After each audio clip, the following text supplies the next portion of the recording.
I was born in 47, just 2 weeks before Kaftet November, which is 29th of November, the decision in the United Nations of having the State of Israel and or the subdivision of the area into two states, whatever.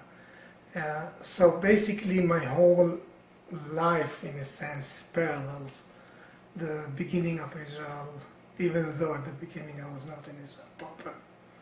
So I was born to, both my parents were from Damascus, Syria, and we had to basically run away from Syria at some time. It was probably around 50 or 49, where basically my father told my mother, don't come back from vacation from Lebanon.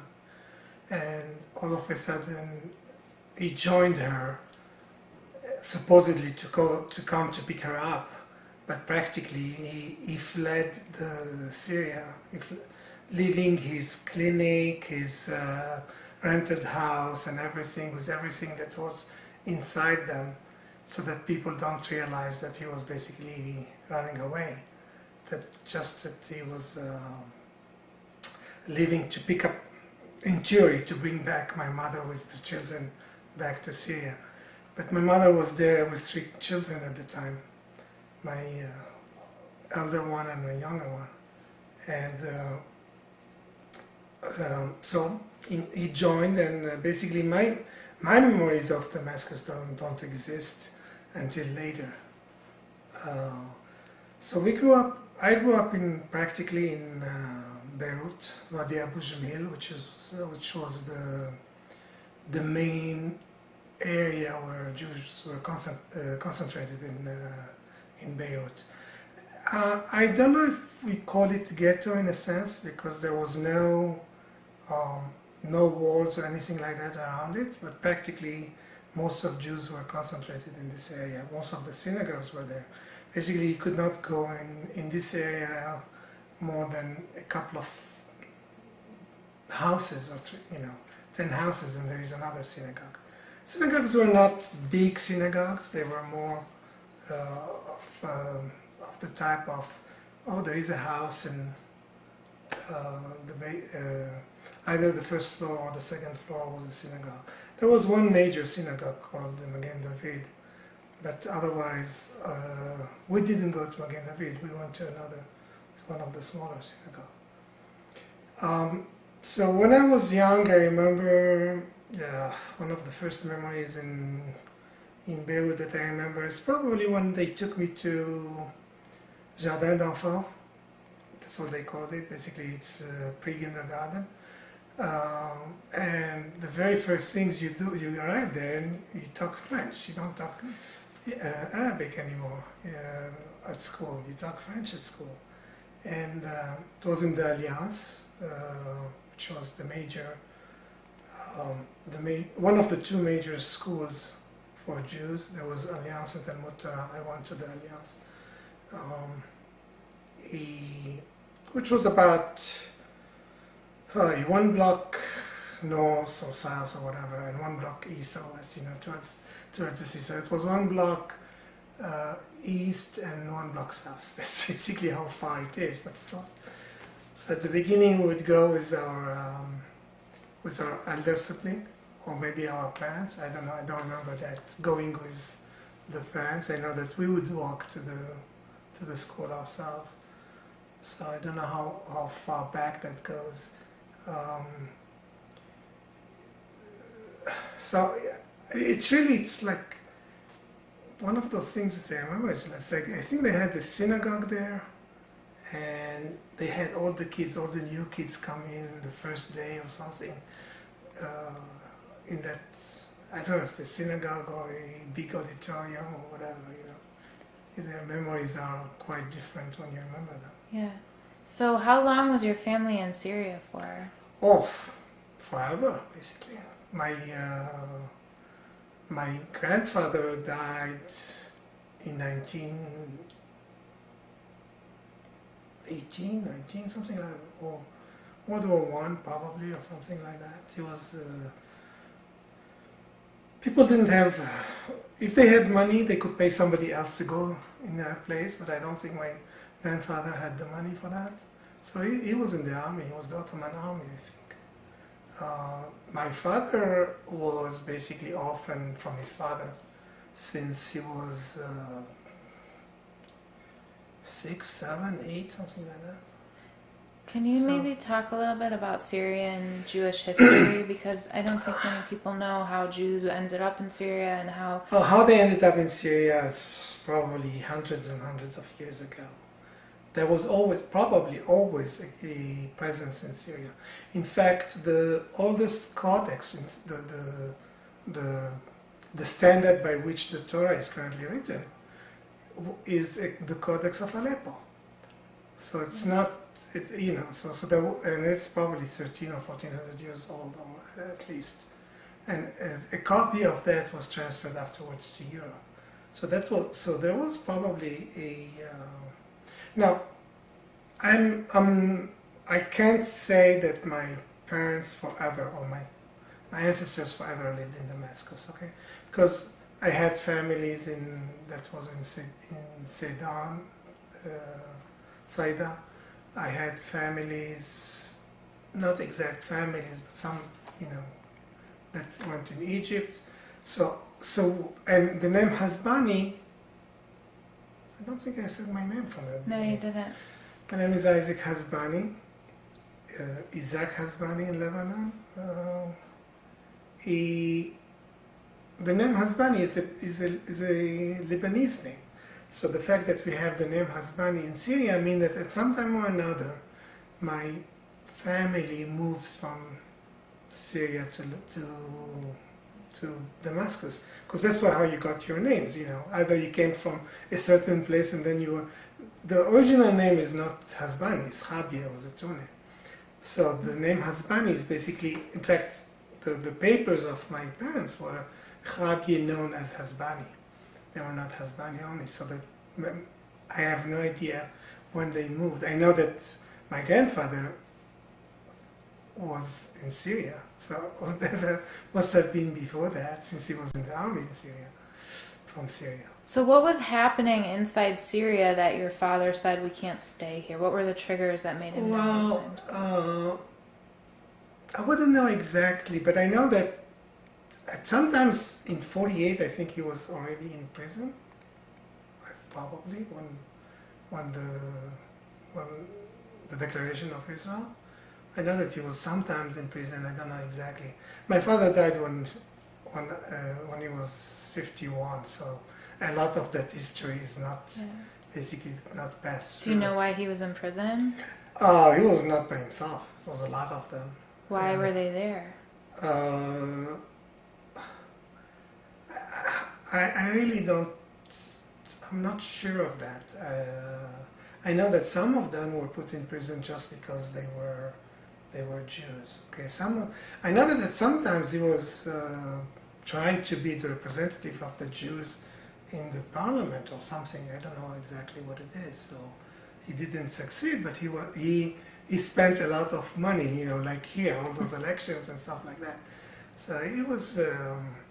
So I was saying, I don't know Syria myself, but when I was probably about 6 or 8 years old, I was sent to visit my uncle there, which stayed there with all his family.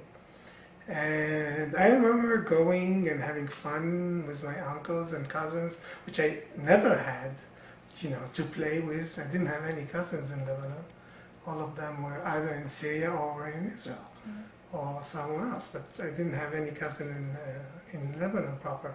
So it was very fun. They took me to the Luna Park or whatever they call it here. It's it's like Great America or something equivalent, and I was able to stay even after dark outside of the house for for 7, 8 years old kid. That was a big thing, and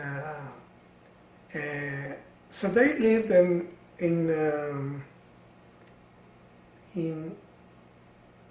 one-story house, as far as I remember. And I remember even going from, like you see on the movies, going from one roof to another, jumping.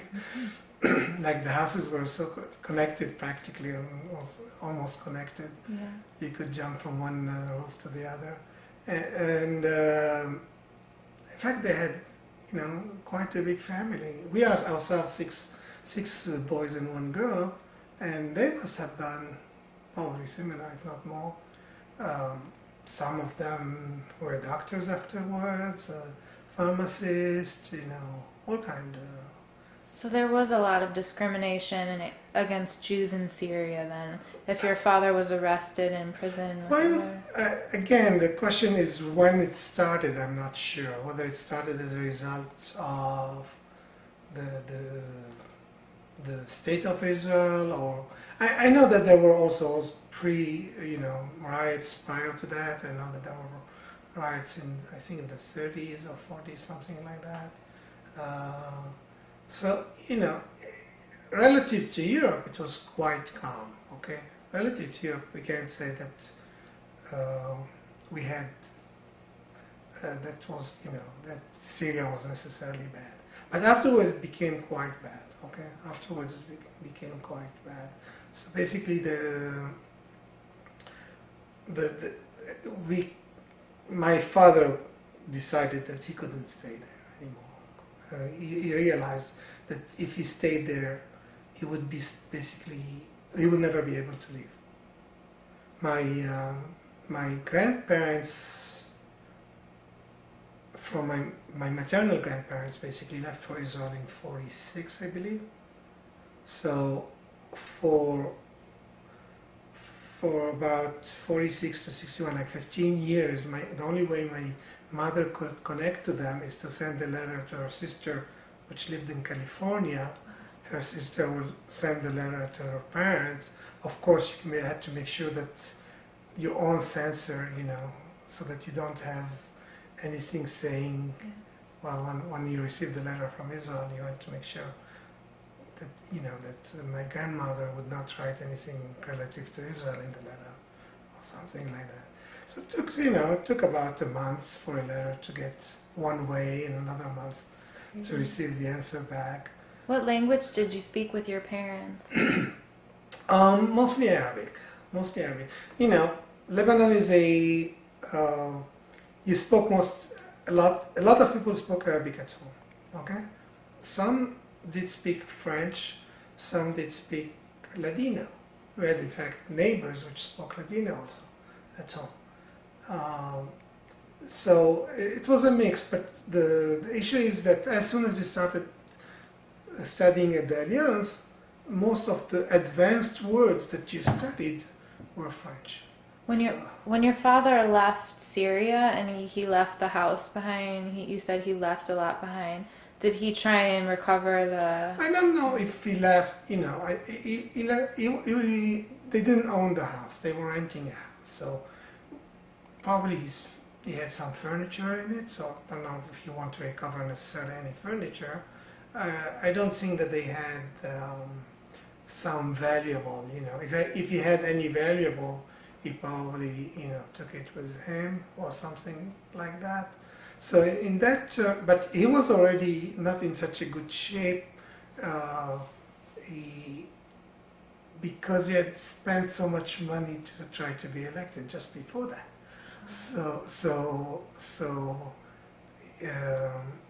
He had a lot of money before that. Okay, when he got married, he was basically relatively well-to-do. You have to realize basically that he was an orphan. He grew up studying. They didn't have enough money to turn on the kerosene lights on. There was no electricity at the time. It was kerosene lights. Even that was not, they didn't have enough money for that. So he would go outside under the moon and study under, it's really, you hear about third world stories. Basically, Syria in the 1920s, that was what it was, What was your mother's family like? What do you know about your mother's family? My mother's family was Zaka. They used to have a big house, and there were quite a lot of, you know, had plenty of children. My grandfather had only 2 siblings. I remember going to that trip to Syria, and then a year later or something like that, they wanted to send my brother there. So, but my brother was caught by the Syrian over there. He was 6-year-old. For him, it was, you know, a nice, I don't know, excursion or whatever you want to call it. But he was caught by the Syrian police. Finally, they brought him back. That didn't take too much, but they brought him back. So he didn't have it as nice as I did. So when you were in Lebanon, did you feel like you were a refugee because you weren't? Well, first of all, I was in Lebanon until I was 14 only, so it's difficult to say that I'm feeling like a refugee. Practically, my father was a doctor. He was one of the few doctors. I think there were a total of 3 Jewish doctors. He was one of the few that would go everywhere. He would even go to the Muslim area, and you know. And he didn't have a problem with that. So relatively, he was well considered, you know, viewed by most of the population there. So basically, we were growing in a Jewish area. You know, we didn't know about anything else. How did you relate to the Muslims? Well, that's what I'm saying. There was very few there until. In a later age, you don't really meet so many. There were a few non-Jews in the Wadi Abu Jamil, but really they were the minority in a sense, if you think of it. Because so for us children, the only time we encountered non-Jews was when we would go to the beach or would go to one of the you know, garden, you know, Central Park or whatever that was. And I remember once going there, and we rented bicycle. We didn't have our own bicycles. We rented a bike to go around in the park there. And I remember that I was with friends and some other kids basically trying to boss us or whatever, you know. And my Jewish friend would tell me, don't try that, be quiet, you know, try to, they probably had encountered that problem like that. I didn't, I was not even aware that there would be a problem per se. So for me, I didn't encounter any problem, you know, but on the other hand, I left when I was 14 only. So I really was in that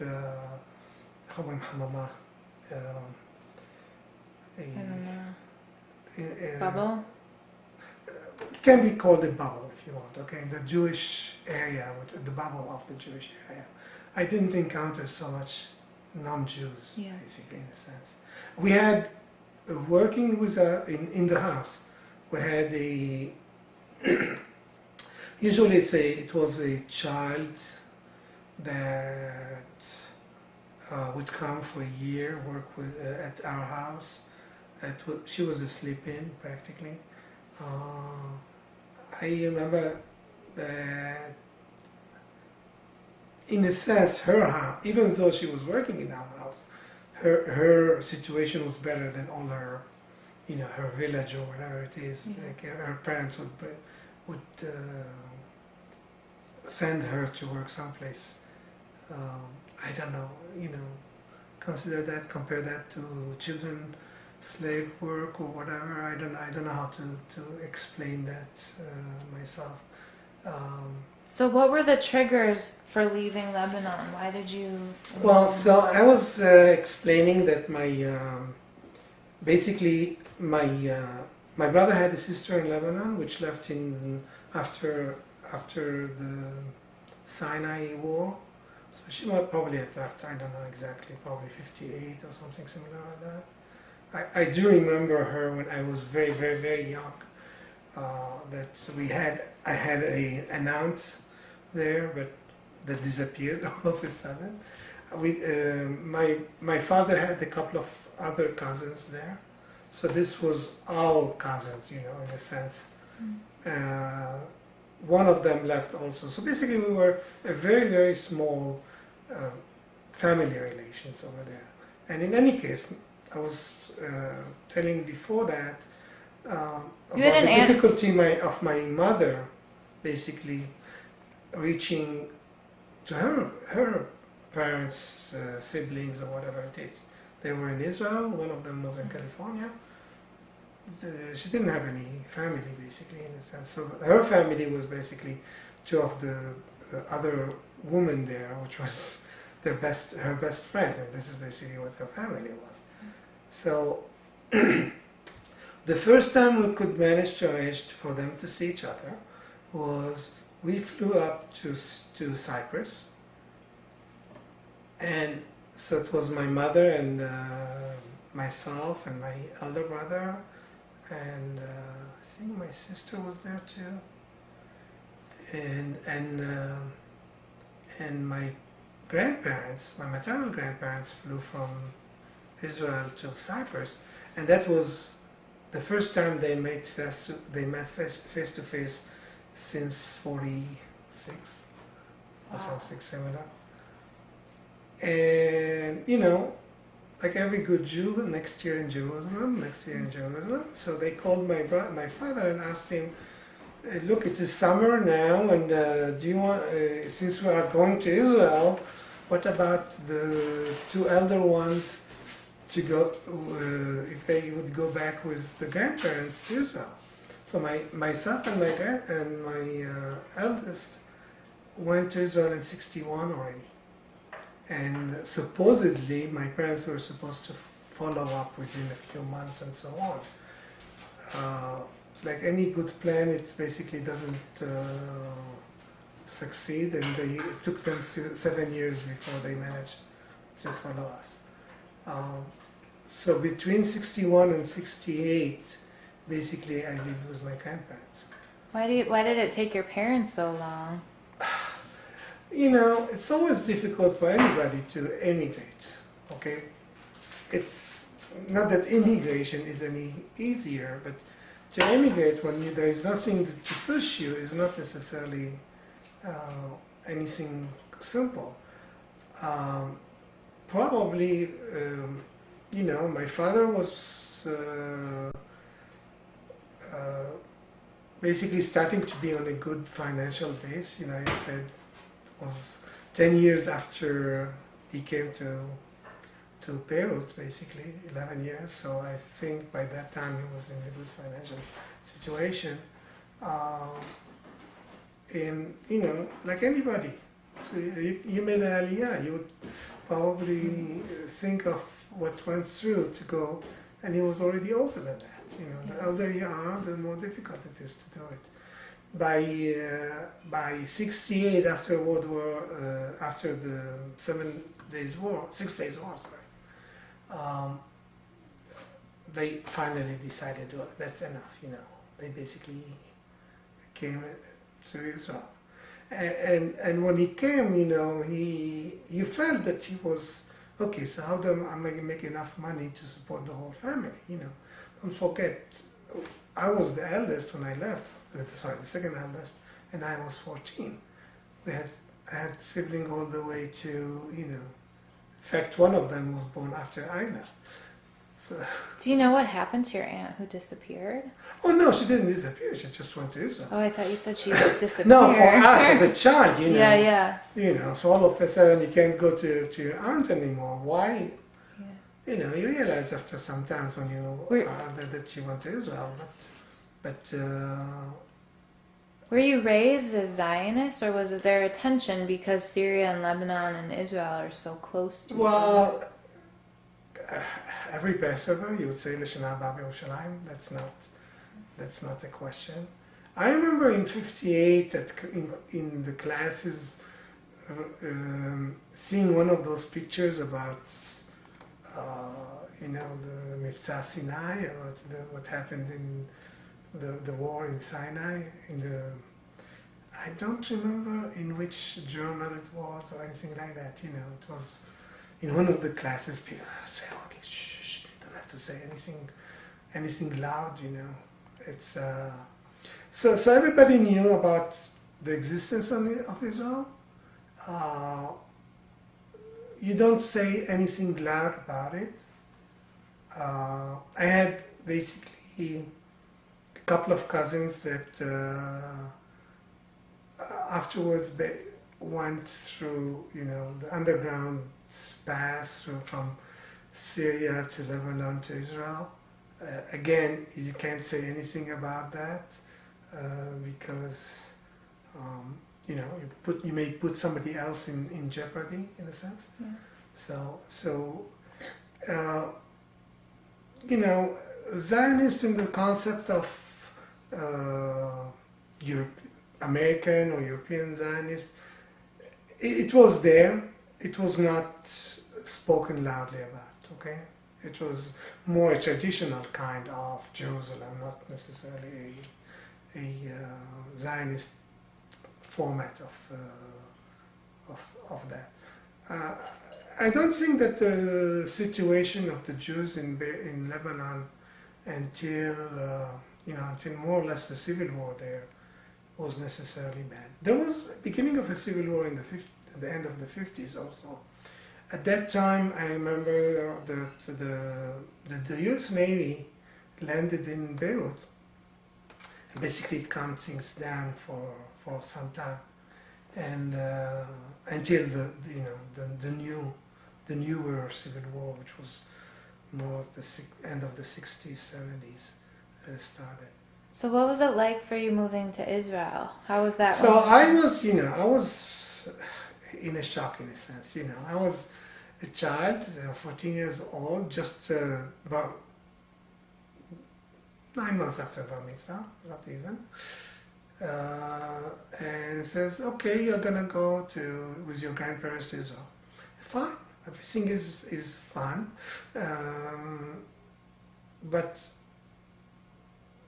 you know, it took 7 years for the parents to come back afterwards. Practically, I finished high school, finished college, almost finished college. I was already a junior in college before they managed to come. You hear a lot about Aliyat Hanor, which were, you know, young children from all over the Middle East that basically were brought to Israel. There was no such thing from Lebanon because there was no problem in Lebanon. There was no problem of leaving Lebanon. That's not true. If you had a passport, there was no problem of leaving Lebanon. But we were Syrian, so we didn't have a passport. You could leave in a one go only. You want to leave? Okay, fine, goodbye. You could not come back. So that's one of the problems, for example, why my father basically could not necessarily leave. Because you have to realize if he left, it says, okay, that's the end of, there is no return here. Okay, it's not like, okay, I can go and try a couple of years. If it doesn't work, I will come back. So basically, you know, you grew up as a child in that bubble. I go to the Jewish school. You go from 8 to 12, got an hour and a half break to go to have lunch at home, come back at 1:30 until 4, and you go back home. There was the life was a lot simpler. TV came only in 60 something, and there was only 1 or 2 stations. So basically, you read books, you played Monopoly, or you had to learn Hebrew. How was that? Well, okay. So I started by saying that you learned French immediately as soon as you went to school, when you were 4 or 5 years old or whatever. By the age of 6 or 7, they already introduced Hebrew also as part of the studies. But and by 12 they had English. So by the time I left Lebanon when I was 14, I was basically had 4 different languages at school. So, you know, if you compare it to what happens here in the US, you had to fight to have the people accept that, you know, they can start English or Spanish, or, you know, they can start another language by junior high, if not after that. When, you know, when I grew up, you spoke 2 languages because you spoke at school in French, you spoke at home mostly in Arabic, if not, like I said, if not other places also spoke Ladino or something. English was not at such a high level, at least not when I left, for me. So how did you decide, when did you come to the United States? What brought you to Chicago? Okay, so I stayed in Israel from 61 to 84. I basically did the army, the undergrad, the masters, and so on. What did you study? Mathematics and applied math. And one of the PhD students that was with me at the time came to a postdoc here. He was a Jew from Australia. No, Australia or South Africa? South Africa. One of the two. Anyway, so he was here, and he had a program, his PhD software program basically, that he would sell to universities for $1,000 or something like that. And finally he decided that he wanted to make it commercial, and he called me, basically says, do you want to come and help me commercialize it for 2 years? You know, I was not aware of startup companies or anything like that. For me, it was just another word, and basically we thought at the time to come just for a couple of years. By the time those couple of years finished, the financial situation in Israel was quite bad. So basically it was, okay, do you go and look for another job in Israel where there is, you know that a lot of people are not finding their own place, and or you stay here. You know, I had friends which stayed there and which are in the best of their situation. Okay, I'm not saying otherwise. It was not necessarily a you know, flip the coin and you're either good or bad. There were probably a lot of in between also. But we already were in a decent position here, so basically we stayed. So I'm sure I'm not the only one that came for a couple of years, and probably they say, oh, we still have the suitcase somewhere, you know, they probably say we still have the suitcase somewhere filled with, and with stuff, because we're going to come back. And you have to realize at some point, it took us 3 years to say, okay, we have to buy someplace a house and not keep on renting because we moved here and so on. What's your identity now? Do you feel Syrian, Lebanese, Israeli? Oh, I never felt Syrian Lebanese. Okay, myself, no, I never felt that. The first time probably when I felt any identity is when I went to Israel. You know, high school. Basically, I did high school in Israel, and that was my first probably nationality, if you want to think of it. There felt this is my country, because, like I said, in Lebanon we were Syrian, so that we were growing in a country which wouldn't give us a nationality in a sense, which wouldn't give us. We were not the only one. Yeah, you had, in order to be Lebanese, you have to be born from a father Lebanese, not even a mother. Yeah. You have to have your father be Lebanese. Did you experience discrimination in Israel or in the United States as a Sephardic Mizrahi Jew? Myself, no, because I grew up in Israel practically. I was aware that some had some discrimination. My wife will tell you more of it. She arrived already when she was 18. She what? 18. So she probably will tell you more about discrimination in Israel as a Sephardic Jew. But you know, I was in the school which in Ramat Aviv, which had Jews from every part of the world. You know, they had Romanian and French and English and Sabras, and you know, you had the whole mixture if you want. I don't know how many were, probably very few were Sephardic, but I don't think it was an issue at that age. So, and I think, and we never had any request from Mr. Adalia or anything like that. So we never had. No, I realize that. Well, we did get it because my wife arrived as a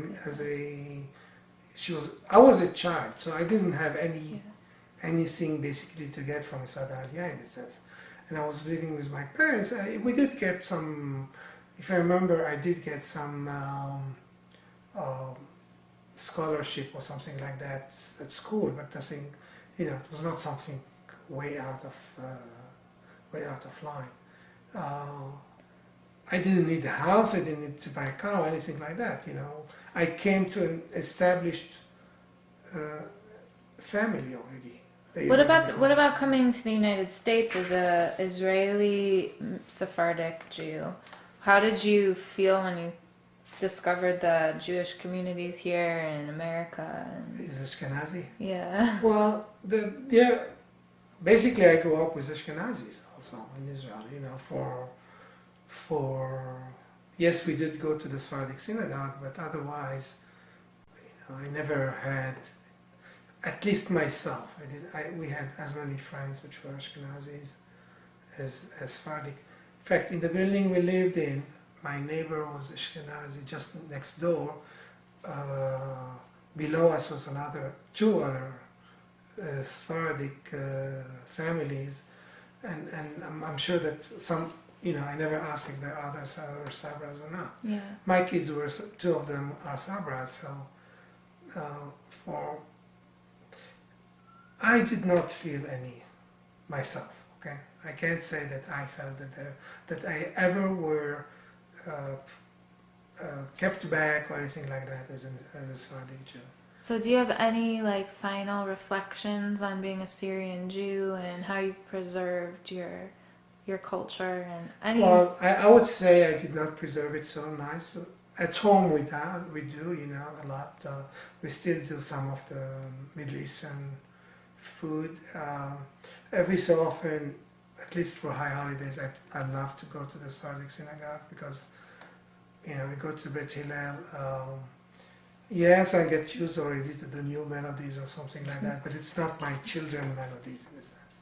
You know, so it's not the same thing. So for years I used to walk to Howard Streets to the Sephardic synagogue on Yom Kippur to hear the Ne'ilah at least or something like that in the Sephardic tradition, and not in the conservative Ashkenazi tradition. Okay, you know, we have a small group of Sephardic together inside Bet Hillel. In fact, the table we sit about is mostly immigrant to the United States. Very few originally from the United States. We have an Egyptian one, a South African, two Moroccan, ourselves, and I think there is a couple which is one of the wife is a Filipino originally. I'm talking, yeah, she's converted, but so our table is one of the standard Jew from everywhere, you know. So this is like, so my, you know, like I said, I love to go from time to time to the Sephardic synagogue. Practically, my kids, when I take them there, they don't feel any connection to that because they grew up in Schechter, and you know, Barry and Schechter are the Ashkenazi kind. At least this is the form that they hear. So for them, those tunes are not necessarily the tunes they grew up with. So if you had to give a message to your grandchildren and your great-grandchildren about your identity and your Oh my family gosh, that's history, uh, because they can see this one day, you know? I know one day they will see that, I'm sure. Look, we try to take them to synagogue on Saturday so they hear at least Jewish stories and stuff like that. I don't think